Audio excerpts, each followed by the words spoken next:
I had a bad dream, and I woke up in the middle of the night, says the boy.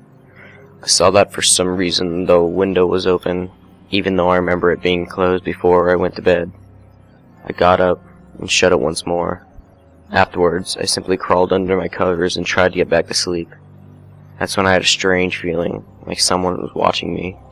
I looked up and nearly jumped out of my bed. There, in the little ray of light, illuminating from between my curtains, were a pair of 2 eyes. These weren't regular eyes. They were dark, ominous eyes. They were bordered in black and just plain out terrified me. That's when I saw his mouth, a long, horrendous smile that made every hair on my body stand up. The figure stood there, watching me. Finally, after what seemed like forever, he said it. A simple phrase, but said in a way that only a madman could speak. He said, "Go to sleep." I let out a scream. That's what sent him at me. He pulled up a knife, aimed at my heart. He jumped on top of my bed. I fought him back. I kicked. I punched. I rolled around, trying to knock him off me. That's when my dad bursted in. The man threw the knife. It went to my dad's shoulder.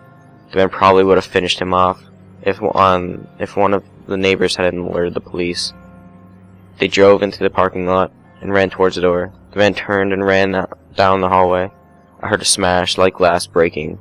As I came out of my room, I saw the window that was pointing towards the back of my house was broken.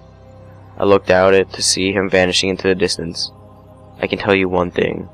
I will never forget that face. Those cold, evil eyes, and that psychotic smile. They will never leave my head. Police are still on the look for this man. If you see anyone that fits the description in this story, please contact your local police department. Jeff and his family had just moved into a neighborhood. His dad had gotten a promotion at work, and they thought it would be best to live in one of those fancy neighborhoods. Jeff and his brother Lou couldn't complain though. A new, better house, what was not to love? As they were getting unpacked, one of the neighbors came by. "Hello," she said. "I'm Barbara. I live across the street from you. Well, I just wanted to introduce myself and try to introduce my son."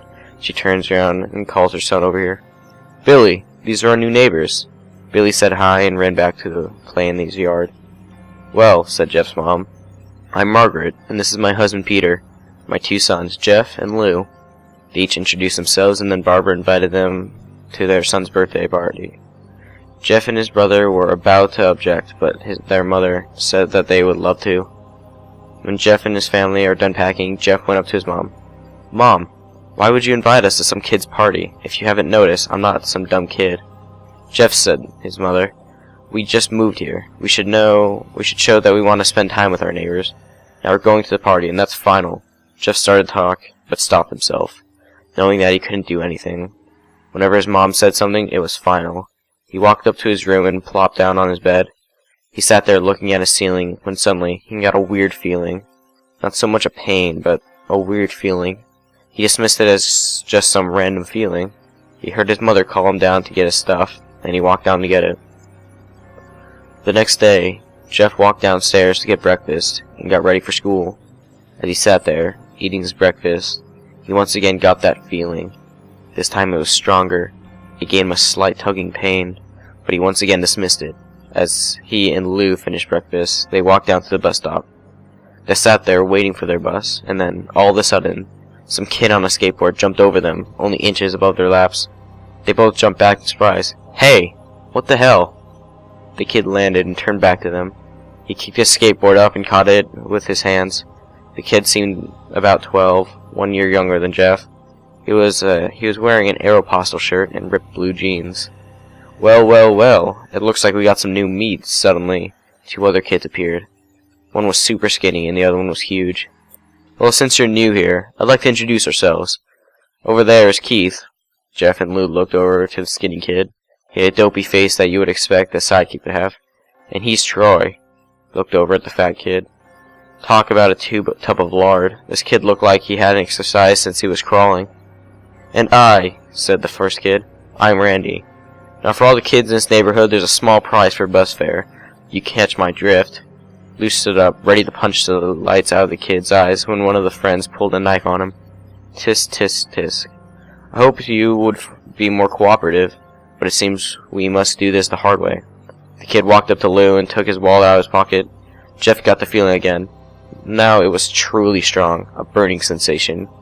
He stood up, but Lou gestured him to sit down. Jeff ignored him and walked up to the kid. "Listen here, you little punk. Give me back my bro's wallet or else." Randy put the wallet in his pocket and pulled out his own knife. "Oh, and what will you do?" Just as he finished his sentence, Jeff popped the kid in the nose. As Randy reached for his face, Jeff grabbed the kid's wrist and broke it. Randy screamed and Jeff grabbed the knife from his hand. Troy and Keith rushed Jeff, but Jeff was too quick. He threw Randy to the ground. Keith lashed out at him, but Jeff ducked and stabbed him in the arm. Keith dropped his knife and fell to the ground screaming. Troy rushed to him, but Jeff didn't even need the knife. He just punched Troy straight in the stomach and Troy went down. As he fell, he puked all over. Lou could do nothing but look in amazement at Jeff. "Jeff, how do you—" That was all he said. They saw the bus coming and knew they'd been blamed for the whole thing, so they started running as fast as they could. As they ran, they looked back and saw the bus driver rushing over to Randy and the others. As Jeff and Lou made it to school, they didn't dare tell what happened. All they did was sit and listen. Lou just thought of that as his brother beating up a few kids, but Jeff knew it was more. It was something scary. As he got the feeling, he felt how powerful it was, the urge to just hurt someone. He didn't like how it scared him. As he got that feeling, he felt how powerful it was, the urge to just hurt someone. Oh, I just read that. Okay. But he couldn't help feeling happy. He felt that the strange feeling go away, and stay away from the entire day of school. Even as he walked home due to the whole thing near the bus stop, and how he probably wouldn't be taking the bus anymore, he felt happy. When he got home, his parents asked him how his day was, and he said, in a somewhat ominous voice, "It was a wonderful day." Next morning, he heard a knock on his front door. He walked down to find 2 police officers at the door, his mother looking back at him with an angry look. "Jeff, these officers tell me that you attacked those kids, that it wasn't regular fighting, and that they were stabbed. Stabbed, son." Jeff's gaze fell to the floor, showing his mother that it was true. "Mom, they were the ones who pulled the knives on me and Lou." "Son," said one of the cops, "we found 3 kids, 2 stabbed, 1 having a bruise on his stomach. We have witnesses proving that you fled the scene. Now what does that tell us?" Jeff knew it was no use. He could say him and Lou had been attacked, but then there was no proof it was not them who attacked first. They couldn't say that they weren't fleeing, because, truth be told, they were. So Jeff couldn't defend himself or Lou. "Son, call down your brother." Jeff couldn't do it, since it was him who beat up all those kids. "Sir, it was me. I was the one who beat up the kids. He tried to hold me back, but he couldn't stop me." The cop looked at his partner, and they both nodded. "Well, kid, looks like a year in juvie." "Wait," says Lou. They all looked up to see him holding a knife. The officer pulled their guns and locked them on Lou. "It was me. I beat up those little punks. I have the marks to prove it." He lifted up his sleeve to reveal cuts and bruises, as if he was in a struggle. "Son, just put down the knife," said the officer. Lou held the knife up and dropped it on the ground. He put his hands up and walked over to the cops. "No, Lou, it was me. I did it." Jeff had tears running down his face. "Ah, poor bro, trying to take the blame for what I did. Well, take me away." The police led Lou up to the patrol car. "Lou, tell them it was me. Tell them. I was the one who beat up those kids." Jeff's mother put her hands on his shoulder. "Jeff, please, you don't have to lie. We know it was Lou. You can stop now." Jeff watched helplessly as the cop car speeds off with Lou inside. A few minutes later, Jeff's dad pulled into the driveway, seeing Jeff's face and knowing something was wrong. Son, what is it?" Jeff couldn't answer. His vocal cords were straining from crying. Instead, Jeff's mother walked his father inside to break the bad news to him, as Jeff wept in the driveway. After an hour or so, Jeff walked back into the house, seeing that his parents were both shocked, sad, and disappointed. He couldn't look at them. He couldn't see. He could see how they thought of Lou and when it was his fault. He just went to sleep, trying to get the whole thing off his mind. 2 days went by, with no word from Lou at JDC. No friends to hang out with, nothing but sadness and guilt. That is, until Sunday, when Jeff woke up by his mother with a happy, sunshiny face. "Jeff, it's the day," she said as she opened up the curtains and let light flow into his room. What's today?" asked Jeff as he stirs awake. Why, it's Billy's party. He was now fully awake. Mom, you're joking, right? You don't expect me to go to some kid's party after. There's a long pause. Jeff, we know what happened. I think this party could be the thing that brightens up the past days. Now, get dressed. Jeff's mother walked out of the room and downstairs to get ready herself. He fought himself to get up. He picked out a random shirt and a pair of jeans and walked down the stairs. He saw his mother and father all dressed up. His mother in a dress and his father in a suit. He thought why they would ever wear such fancy clothes to a kid's party. Son, is that all you're going to wear? Said Jeff's mom. Better than wearing too much, he said. His mother pushed down the feeling to yell at him and hide it with a smile. Now, Jeff, we may be overdressed, but this is how you get it if you want to make a good impression, said his father. Jeff grunted and went back to his room. I don't have any fancy clothes, he yelled downstairs. Just pick out something, called his mother. He looked around in his closet for what he would call fancy. He found a pair of black dress pants that he had for special occasions, and an undershirt. He couldn't find a shirt to go with, though. He looked around and found only striped and patterned shirts, none of which go with dress pants. Finally, he found a white hoodie and put it on. You're wearing that? They both said. His mother looked at her watch. Oh, no time to change, let's just go, she said as she herded Jeff and his father out the door. They crossed the street over to Barbara and Billy's house. They knocked on the door and it appeared that Barbara, just like his parents, way overdressed.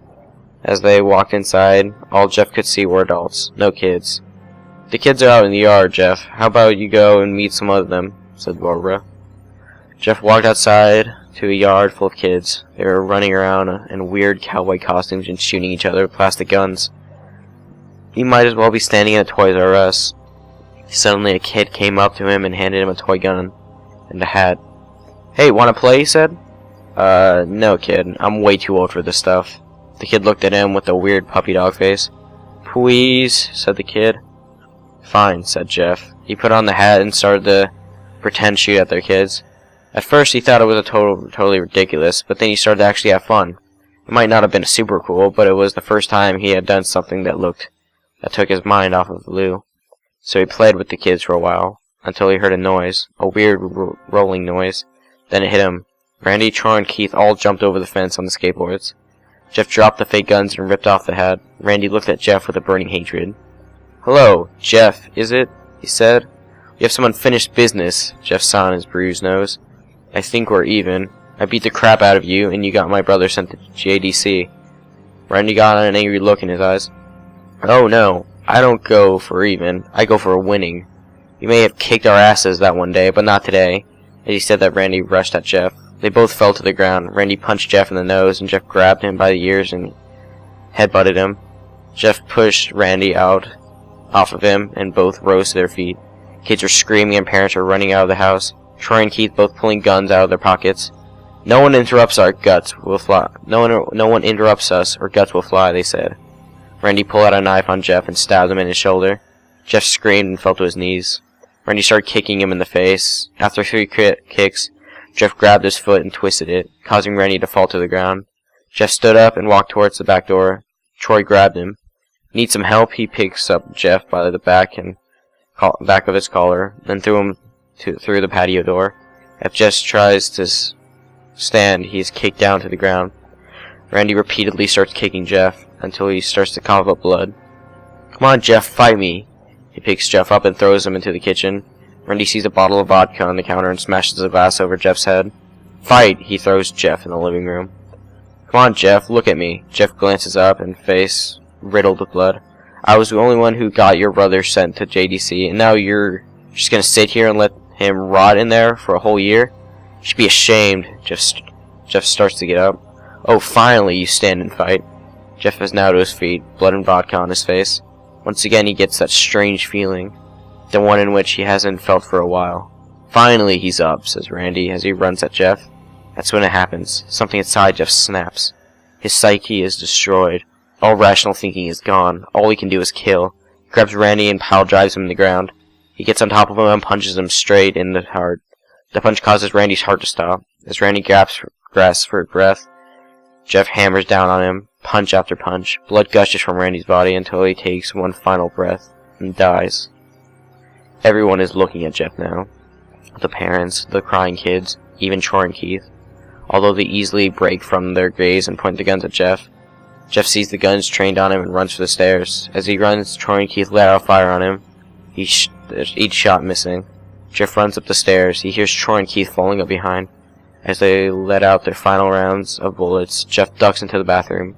He grabs a toilet rack and rips it from the wall. Troy and Keith race in, knives ready.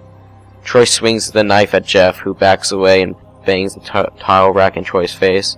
Troy goes down hard, and now all that's left is Keith. He is more agile than Troy, though, and ducks when Jeff swings the towel rack. He dropped the knife and grabbed Jeff by the neck. He pushed him into the wall, and a thing of bleach fell down on top of him, from the top shelf. It burned both of them, and they both started to scream. Jeff wiped his eyes as best as he could. He pulled back the towel rack and swung it straight into Keith's head. As he lay there, bleeding to death, he let out an ominous smile.